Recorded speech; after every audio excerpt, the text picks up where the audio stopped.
Итак, тема сегодняшней лекции – выбор профессии и подбор персонала с точки зрения теории о типах личности. Мои рекомендации по выбору профессии имеют много общего с рекомендациями Евгения Александровича Климова. Климов разделил все профессии на 5 типов. Первый. Человек-природа. Второй. Человек-техника. Третий. Человек-человек. Четвертый. Человек-знак. Пятый. Человек-художественный образ. То есть каждый человек имеет какую-то предрасположенность работать с природой, с техникой, с человеком, с другим, со знаком или с художественными образами.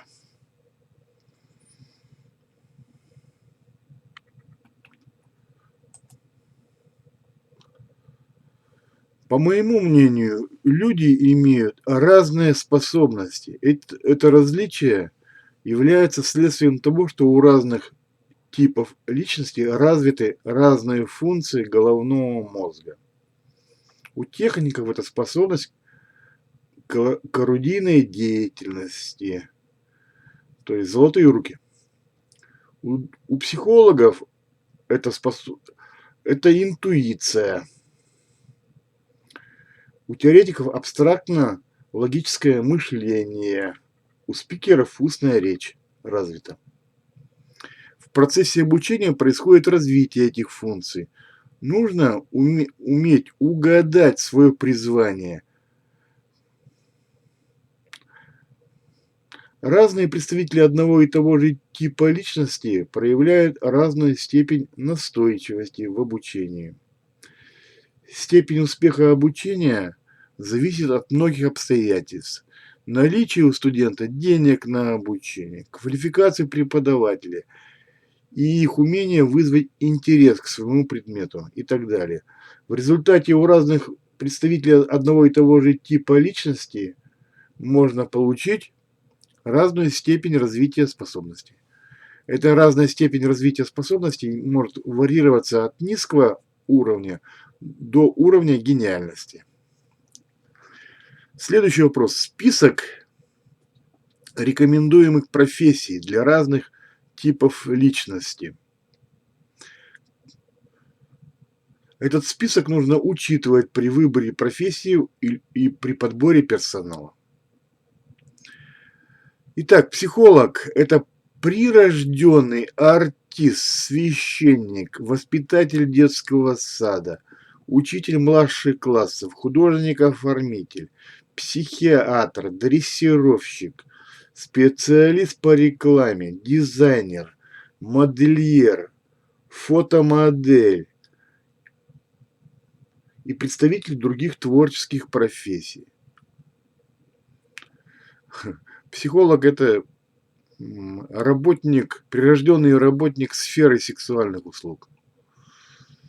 Техник – это прирожденный чиновник, бухгалтер, зубной врач, хирург, программист, научный работник, экспериментатор, завхоз, инженер, чертежник, электрик, водитель автомобиля, сварщик, строитель и представители других технических профессий.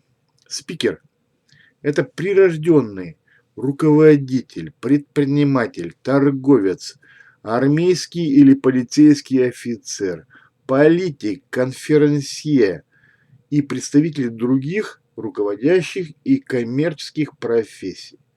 Теоретик – это прирожденный профессор, научный работник-теоретик, юрист, банкир, редактор и представитель других интеллектуальных профессий. В крайнем случае человек может выбрать профессию, рекомендованную для близких типов личности, и стать второсортным специалистом. Но ни в коем случае нельзя выбирать профессии, рекомендованные для противоположных типов личности, которые человек просто не в состоянии освоить. Например, теоретик может стать второсортным электриком или второсортным священником, но он никогда не сможет стать руководителем или бизнесменом. Некоторые профессии часто требуют от человека разнообразных и даже противоположных способностей. Например, профессия секретаря-референта требует от людей знания оргтехники, к чему склонны техники, и умение построить личные отношения с руководителем, к чему склонны психологи. Но вот психолог никогда не станет хорошим электриком или водителем, потому что водитель и электрик – это рекомендовано для техников, а техник и психолог – это противоположность. Я это видел много раз в работе на заводе.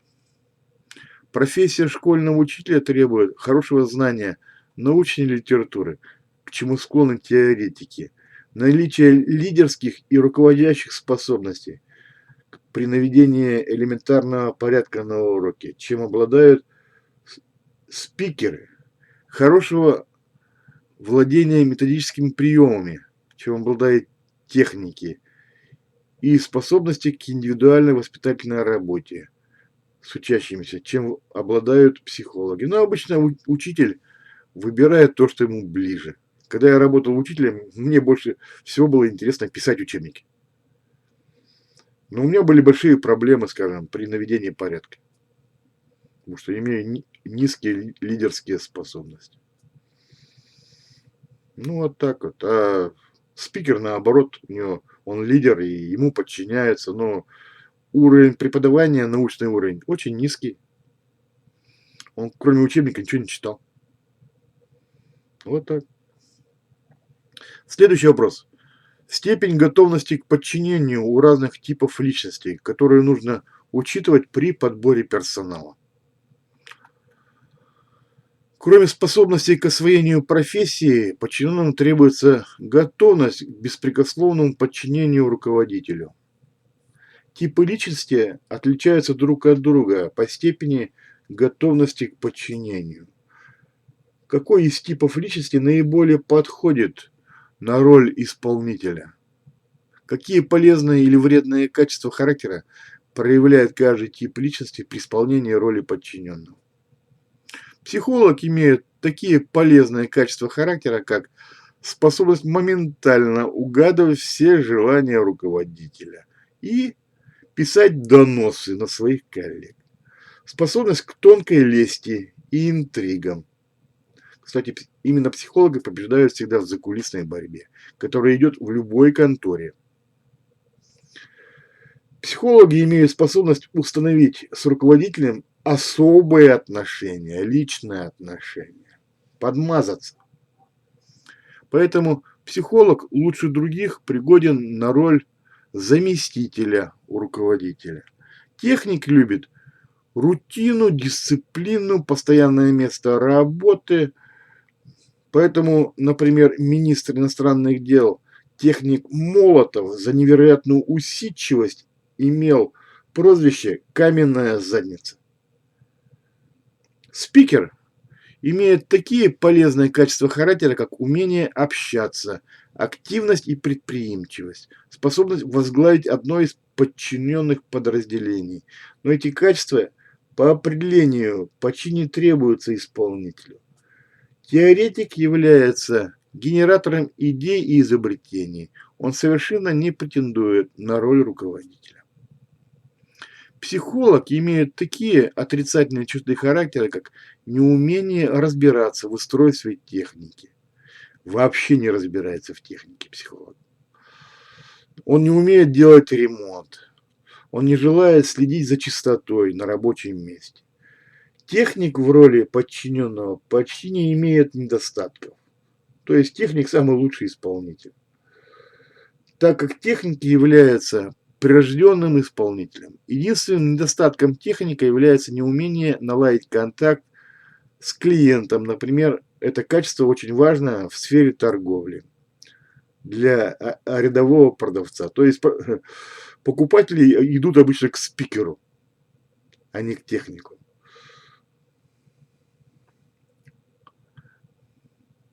Спикер является самым контактным из типов личности, поэтому покупатели непроизвольно тянутся к спикеру.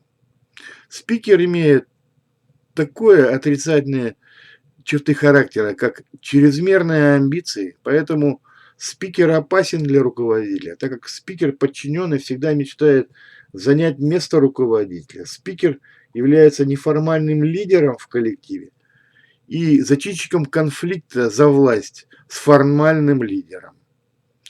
Лидер склонен к организации коллективных пьянок на рабочем месте, склонен к кражам и мошенничеству.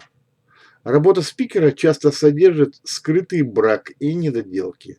Спикеру не хватает исполнительности и трудолюбия. Спикер способен нагло нагрубить руководителю в ответ на справедливую критику. Одним словом, как сказал спикер Троцкий после смерти Ленина, я не рожден для поручений. Я хочу быть или рядом с Лениным, или на его месте. Поэтому Сталин его отправил в отставку, выслал за границу, а потом наш разведчик его убил в Мексике, потому что Троцкий стал писать мемуары, порочащие Сталина. Недостаток теоретика состоит в том, что он не способен к беспрекословному подчинению. Например, в научной работе теоретик способен отстаивать свою точку зрения даже вопреки мнению руководителя. Можно сделать вывод, что самым лучшим кандидатом на роль исполнителя является техник. Самым плохим исполнителем является спикер. Теоретик и психолог более-менее подходят на роль исполнителя.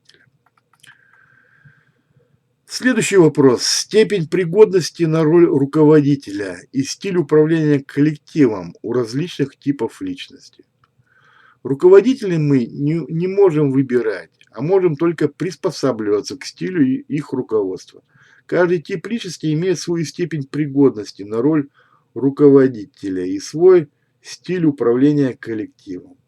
Какие плохие и хорошие склонности имеет каждый тип личности при исполнении роли руководителя? Какой тип личности лучше всего подходит на роль руководителя? Психолог в роли руководителя имеет склонность создавать теплый микроклимат в коллективе, но иногда психолог бывает капризным и непредсказуемым тираном. Психолог крайне опасен в закулисной борьбе. В этом искусстве он превосходит другие типы личности, даже спикера. Даже спикеры проигрывают в закулисной борьбе. Ну, например, Хрущев спикер проиграл психологу Брежневу. Ну и так далее. Главный недостаток психолога в роли руководителя – это полное отсутствие прагматизма в делах и финансового расчета. Когда психолог не хочет замечать, что подчиненные воруют у него под носом. В результате такой психолог рискует попасть под суд за растрату, или руководимая им организация может прийти к банкротству. Психолог часто не умеет наказывать, не умеет применять кнут, поэтому в организации наступает хаос и распад. Когда подчиненные спикеры начинают командовать руководителем-психологом.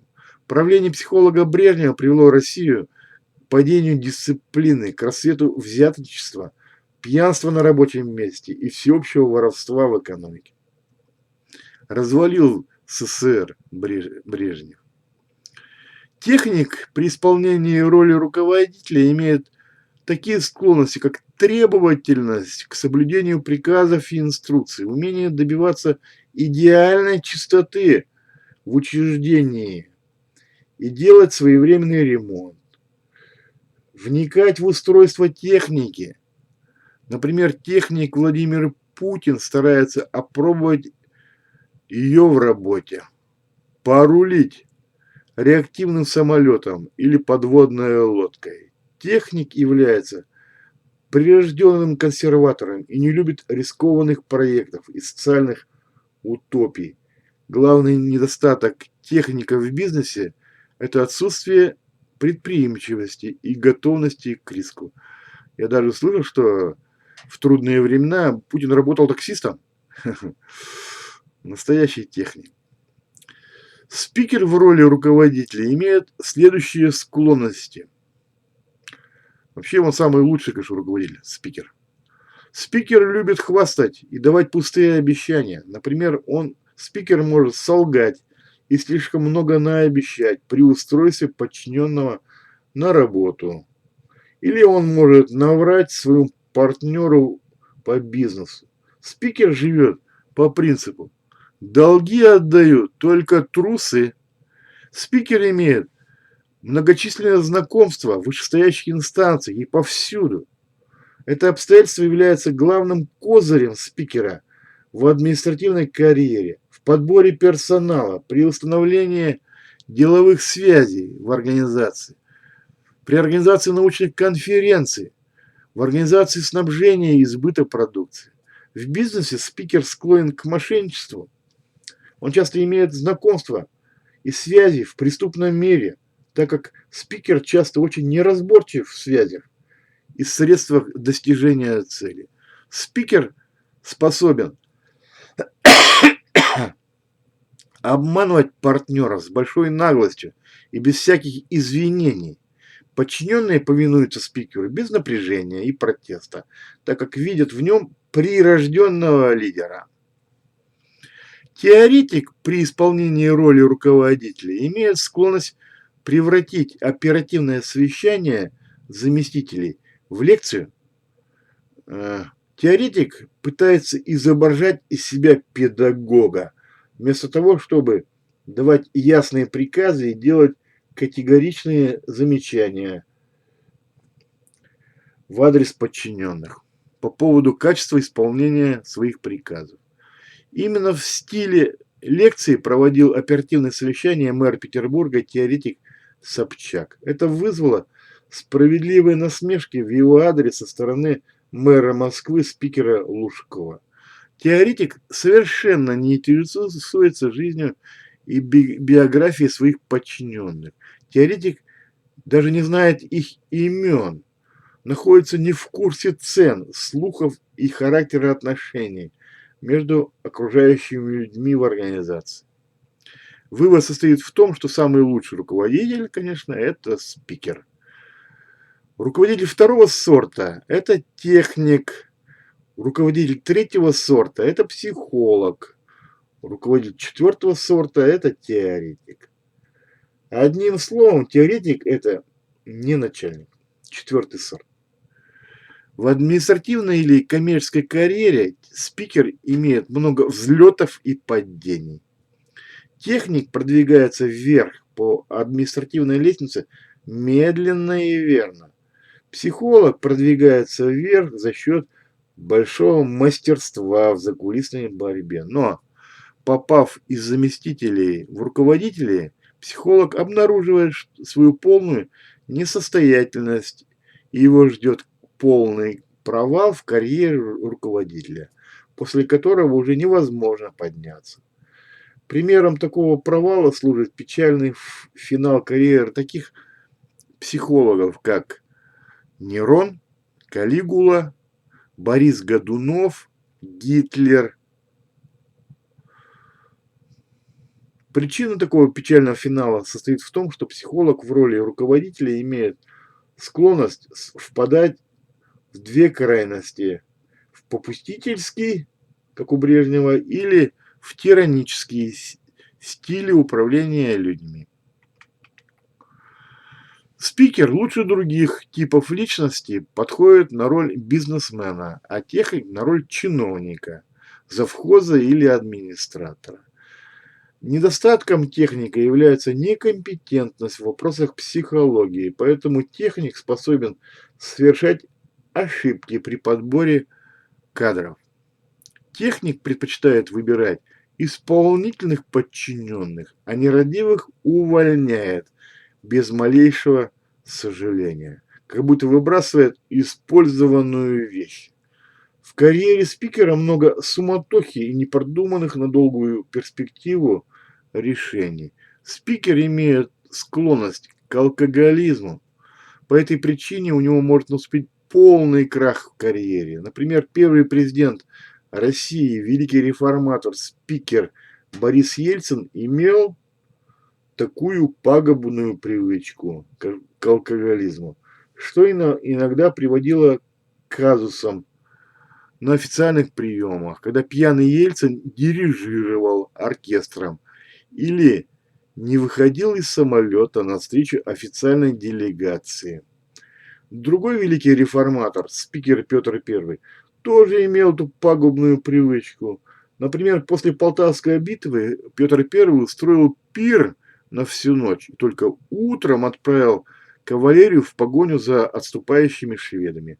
По этой причине погоня догнала шведов только через 3 дня у переправы через Днепр. Но Карлу XII и Мазепе удалось ускользнуть и скрыться в Турции. Спикеры пытаются лечиться от алкоголизма, но имеют мало шансов на выздоровление. Причиной этого обстоятельства является их образ жизни, где алкоголь включен в ритуал общения. Спикер с многочисленными друзьями. Алкоголизм – это профессиональная болезнь спикера. Слишком много общается. Спикер умеет поддерживать оптимальный уровень строгости и социального контроля и избегает крайности впадать в попустительские или тиранические стили управления. То есть он умеет использовать и кнут, и пряник, а не только кнут как техник. В большинстве наблюдаемых мной случаев руководителями на практике являются спикеры, в первую очередь, иногда техники, тоже бывают начальниками. Психологи бывают руководителями очень редко, теоретики никогда не бывают руководителями. Например, теоретик Гайдар и бывший мэр Петербурга, теоретик Собчак, в общем-то, потеряли власть. Во главе производственного предприятия обычно стоит руководитель-спикер, а главный инженер – техник.